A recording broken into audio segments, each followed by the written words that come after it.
Olá, pessoal, bem-vindos ao nosso podcast de Educação Continuada em Gastroenterologia, no intuito de aprimorar os nossos conhecimentos na prática clínica do dia a dia. Bom, eu sou a doutora Daniela Carvalho, médica, gastropatologista e preceptora da Residência de Gastroenterologia do Hospital de Base. Também sou doutora em Ciências da Saúde pela UNB. O nosso tema de hoje é um tema super comum no consultório médico do gastroenterologista e também de várias outras especialidades. O nosso tema são as diarreias agudas e crônicas. Estima-se que 5% da população adulta no Ocidente e também no Oriente sofre de diarreia crônica, que é a persistência da diarreia por pelo menos 4 semanas. Esses pacientes têm uma qualidade de vida impactada por essa diarreia e também uma menor capacidade laboral. Por isso, um tema tão importante para a gente discutir, visando não só aprimorar o diagnóstico, mas também o tratamento desses pacientes. Exato, Dani. E eu sou Ana Paula, pessoal. Eu sou médica, residente do Hospital de Base, do Serviço de Gastroenterologia. E hoje o que chama atenção nesse tema, que para nós é desafiador também, é a vasta etiologia das doenças, né, que causam as diarreias. Então, a diarreia ela pode ser desde uma causa por um uso de antibiótico, como alterações secundárias às cirurgias prévias, ou distúrbios funcionais, síndromes de má absorção e as doenças inflamatórias. Então, realmente, tem muita coisa que a gente precisa aprender para a gente realmente conduzir nossos pacientes da melhor forma possível. E para isso, hoje, nós contamos com duas médicas que são especialistas aqui em Brasília, gastroenterologistas, a doutora Estefânia Gabriel e a doutora Juliana Prelli. E hoje nós vamos aprender com vocês, doutora. Se apresentem para o nosso público. Olá, pessoal, boa noite. É uma honra estar aqui com vocês. Eu sou Estefânia Gabriel, sou gastroenterologista, faço parte do ambulatório de doenças inflamatórias intestinais lá do Hospital de Base e também sou membro do GDIB, faço parte da Comissão de Acesso de Medicamentos e Insumos. Boa noite, olá a todos. Eu sou Juliana Prelli, eu sou médica gastroenterologista especialista em doenças funcionais e motilidade digestiva e atuo atualmente no Hospital de Base do Distrito Federal, ambulatório de esôfago, e no Hospital Sírio-Libanês de Brasília, com centro de fisiologia. Muito bom, doutoras. Então, para a gente começar, vocês poderiam explicar para nós o que é a definição da diarreia aguda e o que difere ela da diarreia persistente ou crônica? Então, vamos lá. Eu acho que a primeira coisa importante para a gente entrar num tema tão vasto é que a diarreia, como vocês falaram, é um tema muito importante na gastroenterologia, mas ela também está muito presente, como a gente estava comentando, entre os atendimentos de urgência no médico generalista, no pronto-socorro. E, diante disso, a grande maioria dos pacientes vai receber o atendimento primário através do pronto-socorro no médico generalista, né? Para entender o que é uma diarreia, a gente tem que entender um pouquinho o que é uma evacuação normal, que seriam até 3 evacuações na semana ou até chegando 2 a 3 evacuações diárias. E a diarreia, ela vai consistir no aumento dessas evacuações ou com mudança de consistência. E aí a gente faz a classificação, então, de diarreia aguda, quando ela atinge até 14 dias de duração, a diarreia persistente, de 14 a 30 dias, e a diarreia crônica, então, com um período de duração maior do que 30 dias ou 4 semanas. E é importante a gente falar que essa divisão temporal, ela não serve só para uma classificação, ela serve para a gente também diferenciar etiologias. Por exemplo, dificilmente uma diarreia infecciosa ela vai durar mais do que 4 semanas. Então, de acordo com a durabilidade, a gente também vai fazer diferenças em etiologias e no que a gente vai pensar de possibilidades para o nosso paciente, né? Certo. E eu tenho também uma dúvida, assim, quais são os sintomas da diarreia aguda, Estefânia? Principalmente em adultos, que eu acho que aqui o nosso tema é mais adulto, né? A gente não vai chegar a ter tempo para falar de crianças, mas assim, o que você espera para poder dizer o paciente está tendo uma diarreia aguda? Então, como a Juliana falou, né? Então ele tem que ter essa condição de mais de 3 dejeções com alteração da consistência, líquido, pastosa, por dia.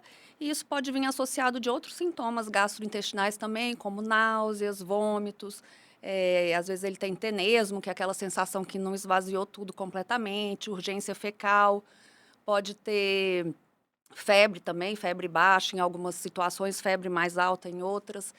E a gente vê assim que a gente pode classificar essas diarreias agudas em inflamatórias e não inflamatórias, né? Então, a inflamatória é a que a gente conhece como disenteria, né? Aquela diarreia com sangue, com muco, e ela é causada por um processo, um processo invasivo ou um patógeno invasivo. Já a não inflamatória é aquela aquosa e é causada pela não reabsorção de água ou a secreção de água pelo lúmen do intestino. E ela ainda se subdivide essas infecciosas e não infecciosas. Então, por exemplo, a gente pode ter a não infecciosa e inflamatória por vírus. Então, é super comum a viral, né? Norovírus, rotavírus, bacteriana a gente pensa no Staphylococcus aureus e protozoário a gente pensa na giardia e no criptosporídeo. Agora, quando a gente pensa, então, numa inflamatória infecciosa, aí a gente pensa em agentes mais invasivos, como a Shigella, a Salmonella, e a entamoeba também pode causar isso. E dentre as não infecciosas, inflamatórias, a gente tem que lembrar das intolerâncias alimentares, né? Que ela pode ser aguda no sentido assim, de um paciente ter alguma intolerância alimentar e ele inadvertidamente está comendo aquilo que ele não pode, está com aquela diarreia ali. E as outras causas são medicamentosas, que a gente destrincha mais à frente. Certo. E, doutora Juliana, como separar os pacientes que com diarreia aguda, né, eu realmente preciso de investigar mais a fundo, que de cara eu já tenho que pedir exames, e quais seriam esses exames, né? Então, vamos lá. Eu acho que isso é um dos grandes problemas que a gente tem em definição de guideline, porque é muito comum a gente considerar normal a não investigação das diarreias agudas, né? O grande problema é que, dessa forma, considerando só que é uma doença autolimitada, de resolução espontânea, você perde a capacidade que a gente pode ter de reduzir o curso de doença, de evitar complicações futuras e de você dar uma melhor qualidade de evolução para o paciente durante o curso de uma diarreia aguda, né? Então, eu acho que é importante a gente dividir realidades e os guidelines, os grandes guidelines são feitos para populações que normalmente não vão ter acesso. Inclusive, eles falam muito de diarreia do viajante, considerando que são primeiro mundo vindo para o nosso meio. Então, são realidades diferentes da nossa, né? E dentre essas realidades, para a gente considerar os exames, quando eles são indicados ou não, para fazer investigação, eu acho que seria importante, principalmente, a gente definir os sinais de alerta, né, para a gente começar uma investigação. Então, por exemplo, pacientes que têm uma diarreia mais prolongada, maior que 7 dias, pacientes que têm disenteria, as evacuações com sangue, muco, presença de febre, dor abdominal ou diarreia moderada grave, que impacta na qualidade de vida do paciente, né? Esses são os sinais de alerta principais. Além disso, a gente considera para fazer os exames também o potencial de disseminação de uma diarreia. Então, realidades que você sabe que pode promover um surto, por exemplo, profissionais de creche, profissionais hospitalares que vão ter contato com outras pessoas, imunocomprometidos também, a gente tem, vale a pena fazer uma investigação mais profunda. E aí, dentre essas investigações, entram alguns exames visando justamente a identificação do agente. Então, as culturas fecais, né? A gente sabe que, infelizmente, tem um tempo de duração para ter o resultado do exame um pouco maior. O painel viral molecular, que aí seria extremamente importante, mas que é de difícil acesso, um custo elevado, mas que traria um resultado rápido, para a gente identificar não só os vírus, mas também algumas bactérias, protozoários, que a gente consegue um tratamento mais rápido.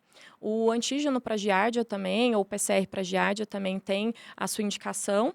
E, claro, a gente avaliar outros marcadores da parte clínica. Então, o hemograma, PCR, função renal, porque a gente sabe que esses pacientes já podem chegar num estado mais grave para o atendimento primário, né? Seriam esses. Certo. E, Stefânia, me conta como é que você faz o tratamento da diarreia aguda e, assim, né, os antidiarreicos, que a gente vê muito paciente lançando mão de antidiarreico, principalmente nas diarreias crônicas. Mas na diarreia aguda, ele é realmente contraindicado? Então, igual a Juliana falou, né, essas diarreias, a grande maioria é autolimitada, vai se resolver sozinha, né? A gente vai dar aquela terapia de suporte, né, com hidratação, favorecendo essa hidratação, reposição de água, eletrólitos, e tentar fazer uma realimentação o mais precoce possível para a gente também não alterar tanto a microbiota intestinal. Em relação aos antidiarreicos, né, então a gente tem o bismuto, né, que ele, na verdade, é um antissecretor, e tem a loperamida, que é um antimotilidade do trato gastrointestinal. Esses medicamentos, eles são úteis quando você tem uma diarreia aquosa, né? Quando você não tem sangue, muco, né? Aí você pode abrir mão de usar esses medicamentos na tentativa de diminuir a duração da diarreia, não tem problema, pode usar. Agora, não deve usar, lógico, quando você tem esses fatores assim de risco, né, de ser uma doença infecciosa mais grave, que você pode fazer alguma complicação, tipo um megacólon tóxico, ou acabar fazendo essa diarreia durar mais tempo.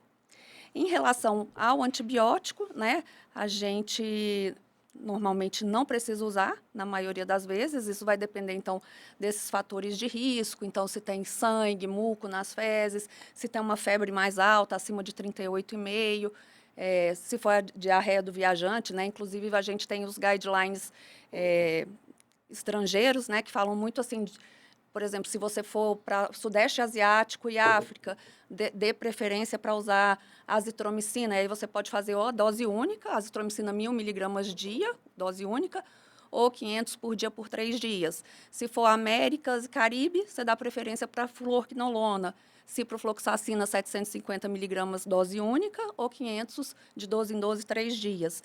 Então, tem isso, né, que a gente avalia. E no caso da diarreia do viajante, é só se os sintomas forem moderados a grave. No caso de uma diarreia do viajante leve, também é suporte, entendeu? Hidratação, realimentação precoce.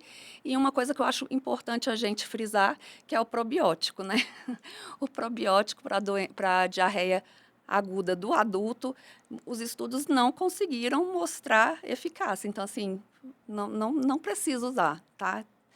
Não vai trazer melhora, não vai diminuir o curso da diarreia. Que a maior parte delas vai melhorar Independente autolimitada, disso, né? vai Independente, vai gastar dinheiro à toa. vai melhorar sem o uso de medicamento. Isso. Bom, e a gente falando um pouquinho de diarreia crônica, né? Que eu acho que no nosso consultório, quando chega uma diarreia crônica, eu vou dizer para você que, no meu caso, 80% a gente resolve fácil. Mas tem uns 20% que o diagnóstico é muito desafiador. E eu queria entender, Ju, quais são as principais causas de diarreias crônicas e, ao seu ver, assim, o que torna tão desafiador essa porcentagem pequena aí de uns casos que a gente tem muita dificuldade de achar a causa? É pequena a porcentagem frente ao tanto de diarreia crônica que Isso. chega, né? Mas realmente acaba sendo muito frequente no nosso consultório, acaba sendo muito desafiador. Então, principalmente porque você tem inúmeras etiologias, uma lista gigantesca que pode levar a uma diarreia crônica. E tem vários casos que a gente vai ter multifatorial. Então, a gente vai ter uma associação de 3, 4 etiologias diferentes para provocar uma diarreia e que, às vezes, a gente vai ter que buscar realmente, esmiuçar a história muito bem feita para a gente conseguir tirar cada um dos fatores, né? Essa sobreposição também pode acontecer, inclusive, entre doença funcional e doença orgânica, o que atrapalha ainda mais. A gente sabe que, lógico, uma doença orgânica ela vai ter alguns sinais, geralmente, de diferença, mas até o estresse durante uma doença orgânica, seja uma doença inflamatória, um diagnóstico de neoplasia, pode levar também a uma abertura de uma doença funcional associada. E aí, para a classificação de diarreia crônica, a gente usa basicamente 2 critérios. Um, que seria de etiologias associada a mecanismo fisiopatológico, e o outro apenas de etiologia, né? Então, a gente fala da diarreia osmótica, muito comum na má absorção, por exemplo, de carboidratos, a secretória, que pode acontecer na microcolite ou colite microscópica, a doença inflamatória mesmo, na retocolite ulcerativa, doença de Crohn, a desabsortiva, que está associada, por exemplo, à não absorção de sais biliares, à insuficiência pancreática, e a desmotilidade, muito frequente tanto na intestino irritável quanto a diarreia funcional, né? E aí, quanto a etiologias, que são essas variadas. Então, a gente pode ter a diarreia, por exemplo, induzida por medicamentos, extremamente frequente, que a gente vai falar um pouquinho ainda. A diarreia induzida por alimentos, infecciosa e pós-infecciosa. A infecciosa já não é tão comum, com mais de 4 semanas de duração, né? Doenças orgânicas, tanto inflamatória quanto neoplásica, e a desmotilidade, além da desabsorção, por exemplo, por sais biliares também.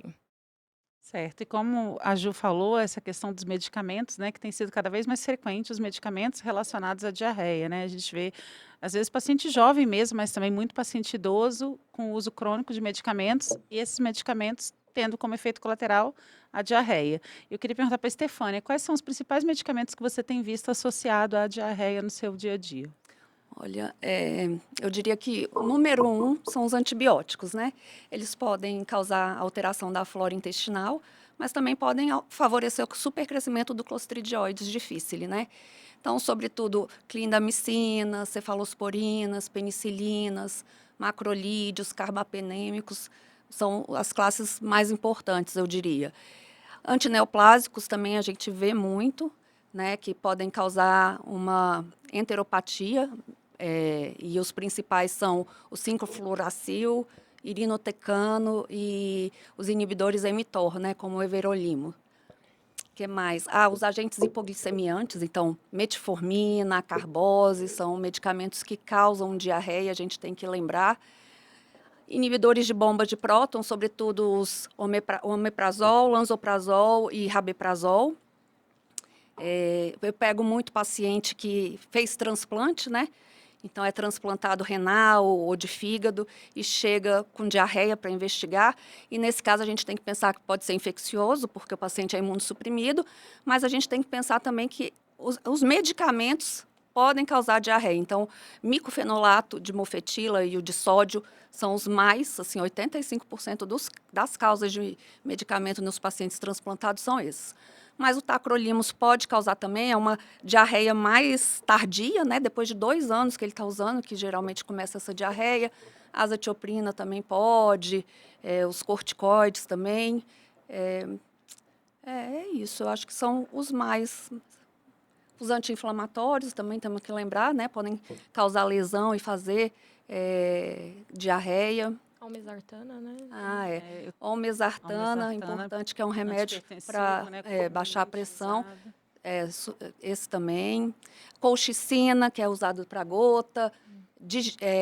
Digoxina, né, também pode causar. Então, acho que são os mais. Muitos. São muitos. Uma lista gigante. Doutora Estefânia, e falando ainda sobre diarreia crônica, quais são os primeiros passos para a gente investigar esse paciente? Olha, eu acho que o paciente, quando chega para a gente com uma diarreia crônica, eu falo que a gente tem que dar uma de detetive. E coletando as pistas para solucionar o mistério. Então, eu acho que faz muita importância você colher uma história muito detalhada desse paciente. Então, investigar quanto tempo tem dessa diarreia, se essa diarreia é contínua, é intermitente, quantas dejeções por dia, se o paciente relaciona isso com algum tipo de alimentação, se os medicamentos que esse paciente toma, sinais de alarme que você tem que investigar. Então, esse paciente tem despertar noturno, tem perda de peso inexplicada por outros motivos, tem uma anemia que também não explica por outros motivos. Então, tudo isso você tem que levar em consideração. Além, lógico, de hábitos de vida, história familiar, perguntar para ele se ele tem história familiar de câncer coloretal, por exemplo, ou história familiar de doença inflamatória intestinal, são importantes. Saber as medicações que ele usa, se ele viajou recentemente, também é importante. E aí fazer um exame físico detalhado, né? Avaliar a hidratação do paciente, se ele tem sinais de toxemia, taquicardia, febre, linfonodomegalia, avaliar a barriga, se tem massa, alguma massa abdominal. E aí, a partir daí, você vai definir, fazendo uma história bem feita, você consegue definir para que lado você vai, é uma diarreia mais alta, mais baixa, eu vou pedir o exame X, entendeu? Para a gente tentar escolher os exames racionalmente, não simplesmente, eu vou sair pedindo tudo, se eu acertar, né, vou chutar, vou lançar para tudo que é lado e eu vou acertar, né? Então, assim, a gente não encarece o sistema de saúde, seja público ou privado, e a gente faz uma escolha racional do que pedir, sem gastar demais, né, esses recursos da saúde. E assim, tentando, eu sei que fica até difícil, né? Porque se a gente fosse exemplificar aqui o que pedir, seria falar de todas as doenças possivelmente causas, né, de diarreia crônica, mas eu queria perguntar assim para a Ju, quais são os principais exames laboratoriais que você tem que lançar mão, né, quando você está investigando uma diarreia crônica, e se os exames de imagem têm alguma função nessa investigação?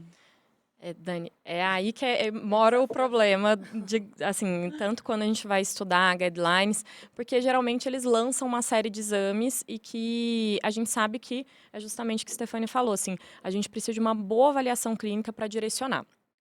Os exames iniciais, principalmente elencados, principalmente no guideline britânico, que traz para a gente a diferenciação entre uma doença orgânica e uma doença funcional. Então, basicamente, a gente vai pedir exames laboratoriais mais gerais, buscando identificar se você tem alguma causa, por exemplo, função tireoidiana, hemograma, PCR, VHS, dosagens de vitaminas, para saber se você tem realmente um certo consumo já do paciente por essa parte nutricional. Albumina, por exemplo, também de grande importância, vitamina B12, folato. E junto com isso, a gente já lança a mão de investigar algumas doenças que já poderiam ser triadas nesse começo. Por exemplo, eles falam bastante sobre a sorologia para a doença celíaca, que a gente vê só a ponta do iceberg. Geralmente, o paciente, quando chega para o nosso consultório, ele vai ter alguns sintomas que muitas vezes são dispersos, não tem muitas vezes nem diarreia crônica, e a gente precisa pedir então antitransglutaminase GA com a IgA total para o rastreio. A sorologia para HIV também, buscando identificar pacientes imunocomprometidos já. Identificação de padrão inflamatório do intestino, então a dosagem da calprotectina fecal, principalmente para os pacientes abaixo de 40 anos. Se forem pacientes acima de 40 ou 45, por novos guidelines, estaria indicado às vezes o exame endoscópico, então já não faria tanto sentido pedir a calprotectina. A pesquisa de alguns agentes, por exemplo, Clostridium, Giardia, e uma grande divergência que existe guideline é fazer ou não fazer a pesquisa do parasitológico, porque a gente sabe que não é uma sensibilidade, especificidade boa, e a pesquisa do sangue oculto fecal via imunológica. Uma vez que você fez esse rastreio inicial e você conseguiu dividir entre funcional ou aparentemente orgânico, a gente consegue já direcionar, e também através da história clínica, hipóteses diagnósticas, e aí fazer as pesquisas direcionadas realmente. Então, vamos supor, eu tenho sinais para pensar em uma intolerância alimentar, eu vou direcionar já essa pesquisa. E justamente nesse direcionamento entram os exames de imagem. Então, a gente tem exames de imagem que podem nos ajudar em alterações anatômicas, pós-cirúrgicas, exames de imagem para investigação de intestino delgado, como a cápsula endoscópica, a enterotomografia ou enterorressonância, que tem seu papel, sim, nesses casos. Certo. Bom, doutora Estefânia, e quais são os sinais de alarme que nos direcionam para pedir a colonoscopia ou a endoscopia para esses pacientes? Bom, então, quando a gente pensa nesses sinais de alarme, é porque a gente quer investigar um câncer ou uma doença inflamatória intestinal. Então, o que esse paciente teria? Um sangramento retal, por exemplo, persistente, que não resolve, talvez melena também, anemia ferropriva, uma perda de peso inexplicada por outros motivos. Tudo isso faz a gente pensar que esse paciente precisa fazer uma colonoscopia para investigação, né, de uma causa orgânica para essa diarreia. E a endoscopia, se esse paciente tiver sintomas altos, né, então náuseas associadas, vômitos, plenitude, é importante. Paciente com suspeita, né, da doença celíaca, por exemplo, né, a confirmação vem por conta da biópsia, né, da segunda porção do adenal e do bulbo, para confirmar. E outras causas, né, gastroenterite eosinofílica. Então, se você estiver pensando em um paciente que tem alergias alimentares, também vale a pena pedir essa endoscopia com biópsias seriadas, esôfago, estômago, duodeno, para você avaliar essa possibilidade de alérgica também. Certo, é bom sempre a gente lembrar, né? Sinais de alarme são importantes para pensar em tumor, né? Então, isso aí a gente não pode. A diarreia pode vir também como um sintoma de uma doença neoplásica, né? Sim.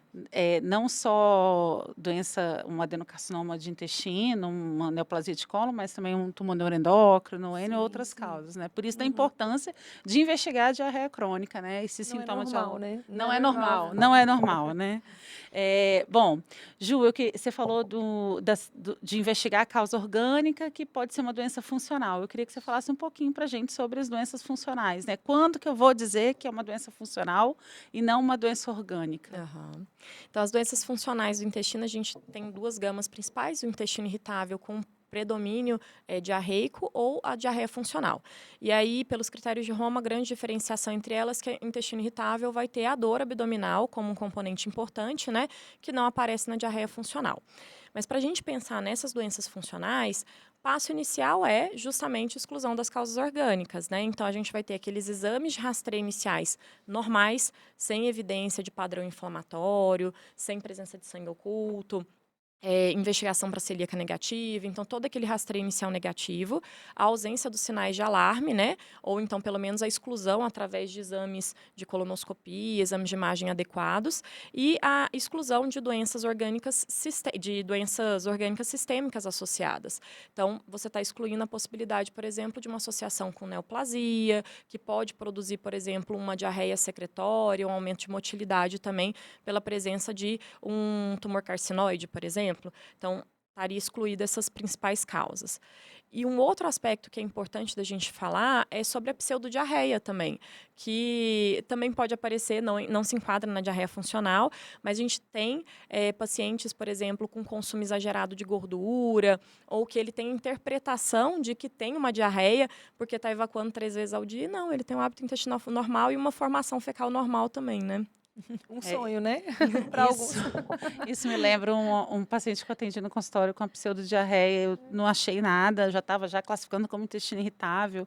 E aí sempre vinha um familiar na consulta, mas nunca vinha ninguém que convivesse com ele assim no dia a dia. A mãe trabalhava fora, e a mãe vinha, mas não estava ali toda hora. Aí o dia veio a irmã, e a irmã falou assim: doutor, ele passa o dia inteiro chupando balinha de iogurte. Aí eu falei, bom, né? É praticamente a diarreia osmótica, né? Aí, assim, a gente tem que lembrar disso também, né? Dessas pseudodiarreias.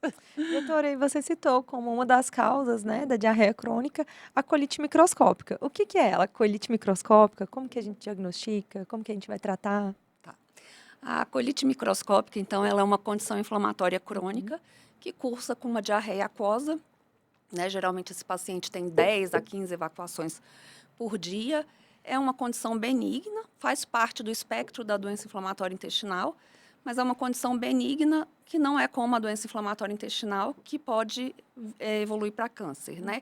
E existem os fatores de risco para o paciente desenvolver a colite microscópica, que seria, sobretudo, outras doenças autoimunes, então, psoríase, doença celíaca, hipertiroidismo poderia ser causa, tabagismo também, e alguns medicamentos, os próprios IBPs, a olmesartana também, antidepressivos como a sertralina, a fluoxetina, venlafaxina também são possíveis causadores da síndrome. E o diagnóstico é feito através da colonoscopia. Lógico, você tem que ter, né, uma suspeição clínica, e a colonoscopia, na grande maioria das vezes, vem normal, e é importantíssimo a gente bater nesse ponto, que mesmo sendo normal, o paciente com diarreia crônica, ele precisa de biópsia.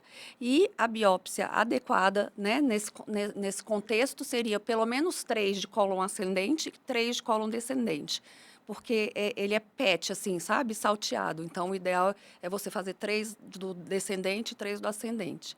E aí, o que você acha na histologia é um aumento dos linfócitos intraepiteliais acima de 20, aí você tem a colite linfocítica, e se você tiver o espessamento da banda de colágeno ali na mucosa, você tem a colite colágena. E o tratamento, se for medicamentoso, às vezes apenas a suspensão da droga causadora da doença é suficiente, e às vezes você precisa usar a budesonida, ou até fazer imunossupressão, ou até uso de biológico nesses pacientes. É muito bom, doutora. Certo. Ju, e assim, Ju e Stefânia, né? Tô falando para as duas, porque eu sei que a Ju acaba mexendo mais com essa parte, né? Funcional aí. E a gente vê que hoje em dia muitas das doenças funcionais, na verdade, elas são intolerâncias alimentares ou são disbioses, né? Que é a desregulação da flora bacteriana intestinal, que pode ser desde um supercrescimento bacteriano, que a gente conhece como SIBO, até um supercrescimento fúngico, que que a gente conhece como SIFO. E aí eu queria que você me explicasse um pouquinho, explicasse para os nossos ouvintes a diferenciação da SIBO, da SIFO, das intolerâncias alimentares e como é que a gente faz essa sopa toda aí para poder fazer o diagnóstico. É uma bagunça mesmo, né? Quando a gente vai suspeita, realmente os sintomas são muito semelhantes. Então, geralmente, o paciente que tem uma distensão abdominal, o bloating, percepção, por exemplo, do abdômen realmente aumentando durante o dia, a diarreia crônica, que pode ou não ser intermitente, né? E sintomas até mesmo altos. Muitas vezes tem pacientes que chegam com náusea, vômito, sintomas todos muito parecidos. No supercrescimento bacteriano, a gente vai ter o aumento das colônias bacterianas no intestino delgado. E aí, normalmente, os sintomas não dependem tanto de alimentação. Já nas intolerâncias alimentares, diretamente, eles vão ter essa relação alimentar, né? É claro que o paciente, quase nunca ele vai trazer para a gente bonitinho, né? Só tenho sintoma quando eu como tal coisa, o diagnóstico está feito. Mas isso é raro. Normalmente, até a lactose, talvez eles suspeitem mais, mas os outros food maps, geralmente não. E aí que, normalmente, a gente tem aquela confusão e até o entendimento do paciente de que comi, eu vou ter o sintoma imediato. E que nas intolerâncias alimentares a gente sabe que não vai ser assim. A gente vai ter um intervalo em torno de 2, 3 horas pós-alimentar para ter um sintoma associado. E muitas vezes a associação entre SIBO, intolerância alimentar e o intestino irritável, por exemplo. A gente tem também o IMO, que é o aumento de bactérias metanogênicas no trato gastrointestinal. E o SIFO, que agora tem sido mais discutido, que é o supercrescimento fúngico, realmente também trazendo os mesmos sintomas. Quando a gente fala de SIBO, o principal diagnóstico seria através da coleta direta do intestino delgado para contabilização de número de colônias. E que, na verdade, não é praticável. Então, a gente usa indiretamente o teste respiratório, tanto para SIBO quanto para IMO. O teste respiratório agora com a dosagem de hidrogênio e metano, em que a gente consegue, então, esse diagnóstico de forma mais direta. A gente sabe que ainda a sensibilidade e especificidade desse teste não é maravilhosa, mas que é o que nos ajuda na prática clínica realmente. Para intolerâncias alimentares, a gente já tem o teste respiratório também, o de hidrogênio e metano, mas que a gente tem uma sensibilidade e especificidade muito boas, realmente, tanto para frutose, lactose, e testando diretamente cada um dos substratos que a gente tem a suspeita. E para buscar tratamento dessas patologias, supercrescimento bacteriano, o IMO e o SIFO, basicamente antibiótico e antifúngico, né? Então, a gente tem aí, por exemplo, o metronidazol, a rifaximina, que são excelentes antibióticos para o tratamento do SIBO. No IMO, normalmente, a gente faz associação com a neomicina. E no SIFO, o uso de antifúngicos, normalmente o fluconazol, realmente. Nas intolerâncias alimentares, aí sim, a suspensão ou redução, pelo menos, da exposição com esses substratos, né, para diminuir sintomas. E o probiótico está indicado. Questionável também, né? A gente muitas vezes lança muito mais mão do probiótico como uma melhor tolerância para o antibiótico e para a recuperação intestinal nesses casos Do que como do tratamento. que como tratamento, exatamente. Assim, eu só fiquei com dúvida a respeito do tratamento da parte fúngica, né? Quando realmente é um fungo que está cometendo. Quantos dias de antibiótico, de antifúngico a gente usaria? Em torno de 14 14 dias. dias. Isso. Assim como no SIBO, né? Também. Exatamente. Entendi. Muito bom. 10 a 14 dias, pelo menos, dos antibióticos para a gente estabelecer tratamento. Tá bom. Doutora Estefânia, e o que a gente faz nos casos refratários com exames normais? Como que eu vou conduzir esse paciente? Então, eu acho que assim, né? Então, se, por exemplo, a gente está no consultório, chega um paciente para a gente que já foi em todos os gastros de Brasília, chegou para você. Você foi sorteada, escolhida. Situação que quase não acontece, né? Aí você vai ver, você vê, o colega pediu tudo ali certinho e realmente, né, não tem nada. Mas eu acho que tem que realmente rever tudo, rever as medicações. Será que ele está tomando alguma medicação que pode ser causadora do sintoma? Lembrar de, né, eu acabei que na hora de falar da história clínica, a gente tem que sempre perguntar para o paciente de cirurgias prévias. Então, por exemplo, colecistectomia é uma causa, né, de diarreia crônica em alguns pacientes e a gente tem que, né, ressecção ileal. Então, tem que perguntar tudo para o paciente. Então, fazer uma anamnese, ver se falta algum exame, talvez esses exames, né, que a Juliana falou, que a Juliana falou, né, que como não estão disponíveis no SUS e o convênio não cobre, muitos colegas não pedem e, às vezes, pode ser uma intolerância alimentar, pode ser uma SIBO, uma IMO, né? Então, é uma possibilidade. Lembrar também da possibilidade até, né, da diarreia por ácido biliar, né? E que atualmente a gente não tem nenhum exame disponível no Brasil para fazer o diagnóstico. O diagnóstico é o tratamento empírico, né, que a gente acaba fazendo. E lembrar das doenças funcionais também, né, que tem um grau de suspeição disso, eu acho que Stefânia, Doutora, aproveitando aí, explica para a gente melhor essa diarreia por ácidos biliares. Tem relação com a É. colecistectomia? Só para a gente... sim. porque a gente vê que tem muito paciente que está sendo tratado e encaixado como uma diarreia funcional, né, um Que distúrbio tem funcional, isso, né? e que tem isso. Então, a Aham. senhora até acabou de falar que não tem um exame específico, né? Mas como que eu vou conduzir? Como que eu vou diagnosticar? Como que aconteceria essa É. diarreia? Então, são pacientes que, por exemplo, têm a alteração na recaptação do ácido biliar, ali, por exemplo, ao nível do ilho. Então, uma ressecção ileal favorece essa diarreia. Tem, geralmente, uma esteatorreia associada. eh, e aí a gente, né, pode ter outras cirurgias, colecistectomia, pode ter... E aí a gente lembrar disso, né, que é um paciente que o único tratamento que a gente tem disponível hoje em dia é a colestiramina, que é um tratamento caro, né? Não são todos os pacientes que conseguem fazer o uso dessa medicação, mas é uma opção que a gente tem que lembrar. E Então, que funciona e que bem funciona na muito maioria dos bem, os casos, né? pacientes, né? Pelo impacto na qualidade de vida, vale a É. pena, né? Pro Sim. paciente, se ele tiver condições, né? E até um dos números que eu achei interessante é que 1/3 dos diagnósticos de doença funcional acabaram fluindo nos últimos guidelines para diarreia do ácido biliar. Olha, É muita coisa, né? muita coisa. Muita coisa. A gente acaba, na doença funcional, perdendo alguma coisa, E não né? necessariamente Aumentar tem isso. paciente, nem precisa ser cirúrgico, né? Às vezes o paciente tem um trânsito ali acelerado e vai Doença ácido de Crohn biliar. também, com acometimento ileal, né? Entendeu? Doutoras, realmente, assim, a gente gostou muito de todo o ensinamento. Eu queria aproveitar e pedir a mensagem É isso final que eu dela. quero. Eu quero que vocês deixem uma mensagem final para a gente.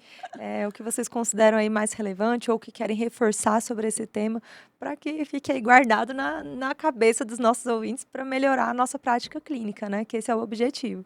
Aí, Então, assim, eu acho que o ponto fundamental na diarreia crônica é uma boa investigação clínica e não sair com aquela lista gigantesca de exames que muitas vezes a gente vê e que deixa o paciente extremamente preocupado.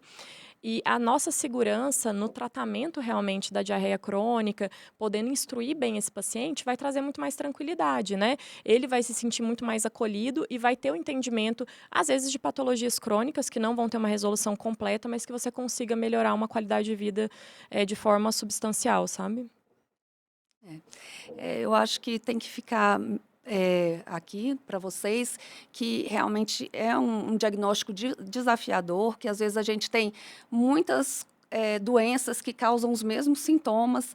Então, a gente tem que realmente ir atrás da história clínica, procurar alguma isca ali, alguma dica que vai fazer a gente fechar esse diagnóstico. É muita condição, né, associada, como vocês puderam ver. Aqui a gente fez um balanço assim, do que causa diarreia crônica, mas é possível, sim. E eu acho igual essa última pergunta. Se você não conseguiu, vai atrás, começa tudo do zero de novo, vê o que está faltando. Às vezes, uma reavaliação do que você já pediu, talvez faltou alguma coisinha ali que vai fazer você fechar o diagnóstico. bom, gente, muito obrigada pela participação de vocês. E nós agora chegamos ao fim de mais um episódio do nosso podcast Fala Gastro. Realmente ficou claro para nós que é uma condução complexa, mas que pode ser direcionada, né, se a gente realmente seguir passo a passos baseados na anamnese, nos sintomas do nosso paciente. Então, baseado nessa multietiologia que pode estar envolvida na diarreia, realmente tem vários caminhos que a gente pode escolher para seguir e fazer uma melhor condução clínica para o nosso paciente. Espero que esse episódio realmente possa ter trazido insights para melhorar a prática clínica de vocês e também a qualidade de vida dos nossos pacientes. Para mim trouxe 3 insights, eu aqui, ó. Uma história clínica detalhada, né? A gente não pode esquecer disso. Ver os exames com muita sabedoria, né? A gente não sai pedindo tudo, como você falou, Stefania, no começo, atirando para todos os lados, né? É você ouvir o paciente, tentar direcionar o que você está pedindo, né? Pelo menos aquela investigação inicial que a Ju explicou para a gente. Então, acho assim, olhar com sabedoria os exames, né? E, principalmente, lembrar que a diarreia crônica, a gente tem que investigar exaustivamente todas as causas orgânicas para dizer que o paciente tem uma doença funcional, né? Muitas vezes a gente brinca, né? O síndrome do intestino irritável não existe. Ou o paciente estava muito irritado e aceitou o diagnóstico, ou o médico estava irritado e deu o diagnóstico. Não é bem assim, a gente sabe que existe, a gente tem critérios de Roma que estabelecem a doença, mas para a gente chegar à conclusão que é um intestino irritável, é um diagnóstico de exclusão e que a gente precisa ter investigado exaustivamente. Bom, acho que é isso. Toda vez eu fico emocionada, termino e falo, ai, gente, ficou ótimo. Eu só agradeço, Stefania, Ju, por terem compartilhado com a gente tanto conhecimento, Ana Paula pela parceria, agradecer a AGB, né, a Associação de Gastroenterologia de Brasília, pelo apoio à educação médica continuada, tão importante, né, para o nosso crescimento profissional. Pedir para os nossos ouvintes que continuem acompanhando a gente. Se você gostou do episódio, compartilhe com seus amigos, com seus colegas, familiares, pacientes. Por favor, siga a gente nas plataformas de streaming, ative o sininho para ficar de olho aí nas atualizações. Siga a gente no Instagram e mês que vem a gente está de volta com um novo episódio, com um novo tema bem interessante para vocês e espero que vocês tenham gostado. Até a próxima. Tchau, pessoal. Tchau, tchau. Tchau. Obrigada.